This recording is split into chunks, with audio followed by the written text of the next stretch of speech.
once I was done with dissertation, then I can now start looking for a job. And even some of the international students in my class, they had a job and they said they would sponsor.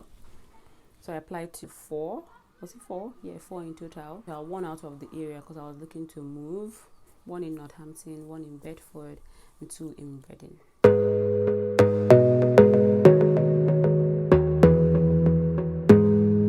Hi everyone, welcome back to my channel. My name is Chinelo, and what am I now? I'm trying to find the intro. I no longer say I'm an international student because I'm no longer an international student. I'm going to find a new introduction. I'm going to find something that suits my status better now. But yeah, hi everyone, my name is Chinelo and I currently just make videos on YouTube that I like. Okay guys, this video is one of the most sought after videos. I get these questions on Instagram, but sometimes I answer them personally when people come to my DM asking me, what do you think about OT, like the job spec, is it like nursing, would you get a job after school, and do they sponsor? So I'm coming out to answer everyone's questions. So when there's someone asks me, I'll say, okay, I've made a video on that, just go and watch it. But yes, people do ask me and I just answer them on Instagram. I just feel like I've been saying I'm an international student here in the UK. I don't think I've updated you guys. I know you guys just stopped hearing, yes, like I'm done with school, but how it happened. I came into the UK September 2021, studying occupational therapy at the University of Oxford Brookes. If you're doing the master's one, it's 2 years at Brookes. I know some schools do it for 3, but I've not seen anyone that does it for less than a year because you have to do placement, and placement gives you the experience that you need, and it takes time.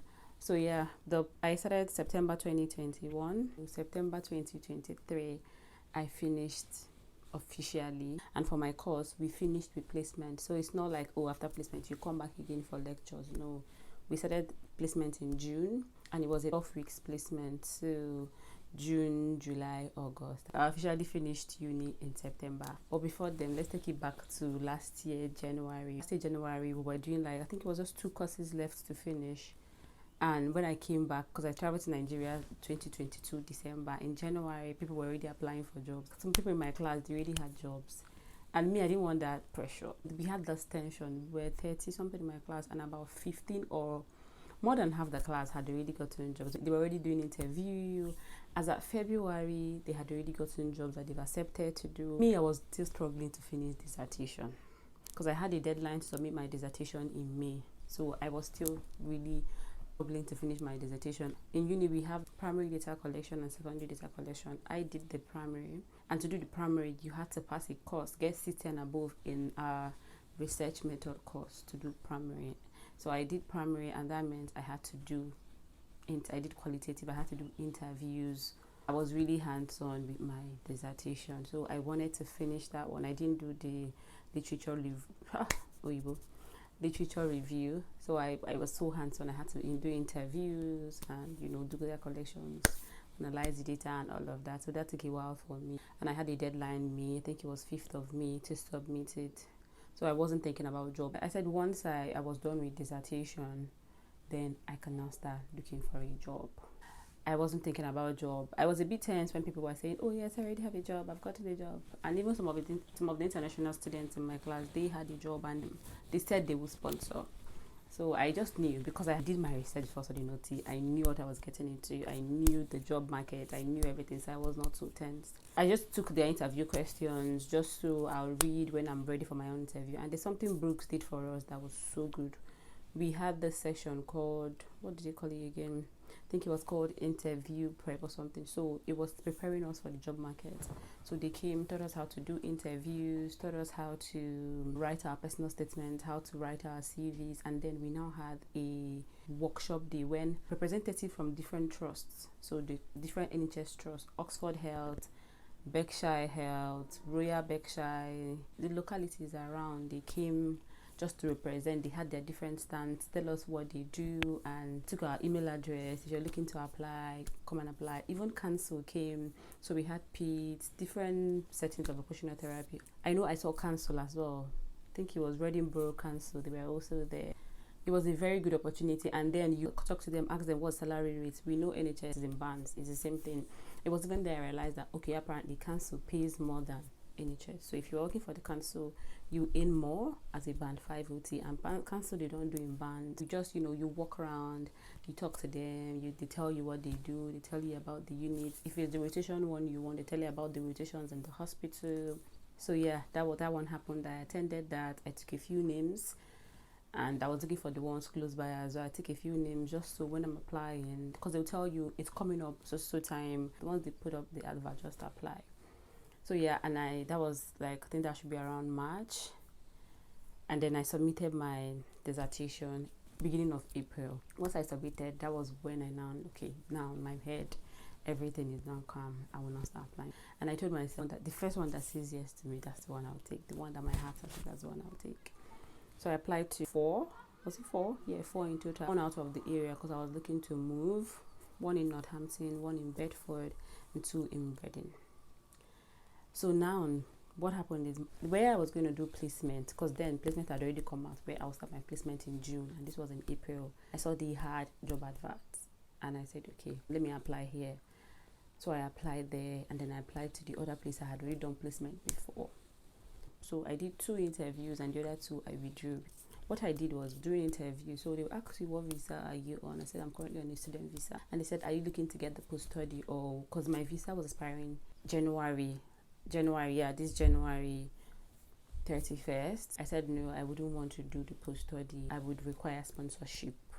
Is that something you guys offer? Guys, make sure you say this during your interview, because that way they'll tell you whether they offer, whether they sponsor or not. However, people are afraid, and they're like, oh, let me get the job first. But I just knew that I would require sponsorship. I didn't want to go through the route of post-study and then come back again to skilled worker to tier 2 visa. And the money also, when you do post-study, you pay money, and then this one as well, you pay money. So I told them, is this something you guys offer? And they said, sure, they do sponsor. If we think you're fit for the job, we'll sponsor. And so they asked you, when are you ready to start? Do you have any books leave? I said, yes, I would like to start in October. And I have a books leave for December, because I was going for my wedding. So I told them I have a 1 month already booked leave for December. And then we carried on with the interview. As long as it's healthcare, it's mostly scenario based, and then they'll ask you about the trust. So you have to do your own assignment, read about the trust, read about scenario-based questions. It's something, if you've been working in healthcare, you should be able to answer it, and also show them that you're keen and enthusiastic about getting it. Yeah, that was the first interview I did. I did that interview around 9 a.m. Yeah, 9 a.m. And then they got back to me around 2 p.m. They called me back. It was on a Friday, so he said, oh, I didn't want to keep you waiting tense throughout the whole weekend, wondering if you got this job or not. Just letting you know that you got the job. The one at Bedford, they asked if I was ready to move at that point, and I said no, I wasn't ready to move at that point. So I just had to withdraw. And then the one in Northampton, what happened again? They took forever. So I still withdrew the application. The other one, I had to go to the hospital for the interview. Guys, that interview was quite intense. It was mostly physical health. I did the interview with them, and I came back home. And during the interview, I still told them I would require sponsorship. Is this something you guys offer? And they said, yes, this is the same answer the first people gave me. That was the same answer. So they said, when is your visa expiring? I said December, and I would like to start in October.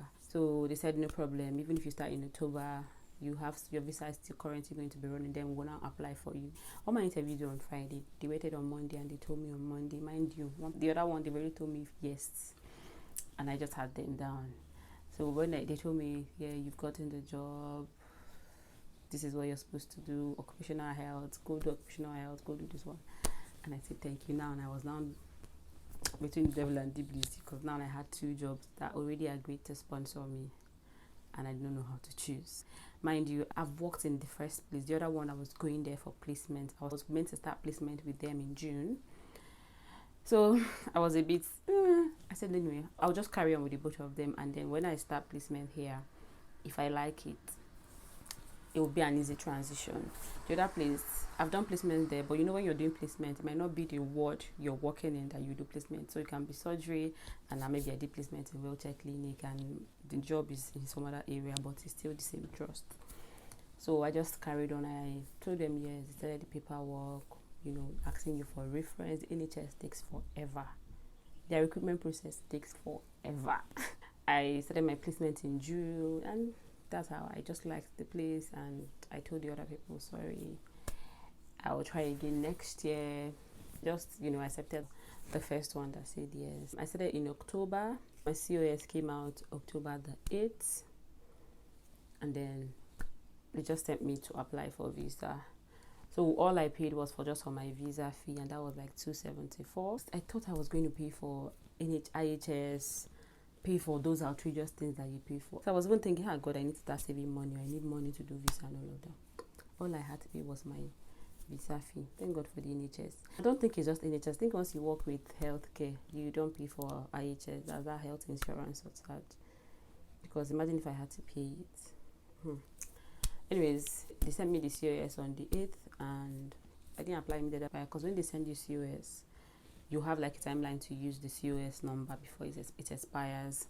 But then I was thinking I was going to pay so much money, and I wanted to wait till October salary comes in so I can apply, because I thought I would need money for IHS and things like that. Guys, I applied November the 8th, so 1 month after I got the COS, and it came out November 13th. It was that easy. I didn't even have to go do biometrics. I had to do everything on my phone.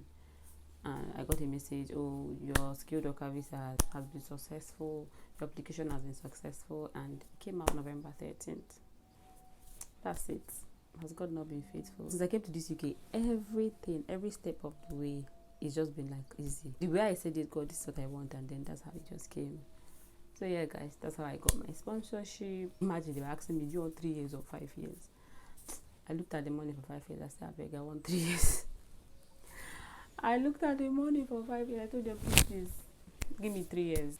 So presently now, I work as an occupational therapist. I've been doing this job since October. So October, November, December, January. This is the 4th month, and it has been nothing but sweet.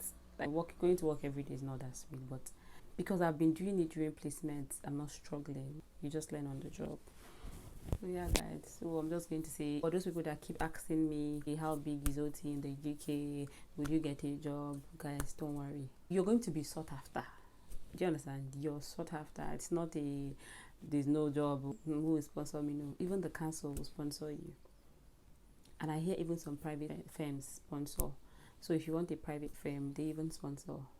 Because I checked this, there's one in London, and they were hearing this, but it's not me that's gonna pay for London bills.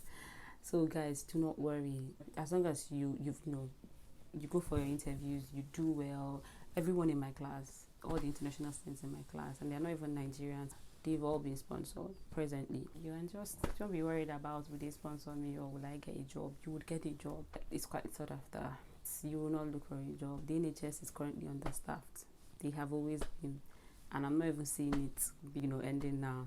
People are leaving, people are coming in, new qualified, people are even leaving OT, trying to find something new. Maybe people that have been there for like more than 10 years or 20 years, and they want to, switch career. They leave, and they open way for us, the new qualified. So do not worry. This question is, just get your admission first. Just pass through school. Just study well, pass, and the sky will just be your limit. Okay? So on that note, yes, I'm officially done with being an occupational therapy student, now doing the occupational therapy job. My graduation is coming up very, very soon. So I don't know why we did not do graduation last year, but it's even better. I like the period. It's going to be summer graduation, so that way it's not so cold. Okay, guys, so that's it. I hope I've been able to answer your questions. Come and study occupational therapy. Do not forget to like and subscribe. Sorry, since I started this channel, I'm always saying bear with me. I'll be consistent, bear with me. I'm sure you guys are tired of hearing bear with me, but still, continue to bear with me. Do not forget to like and subscribe, and I'll see you in my next one. Bye.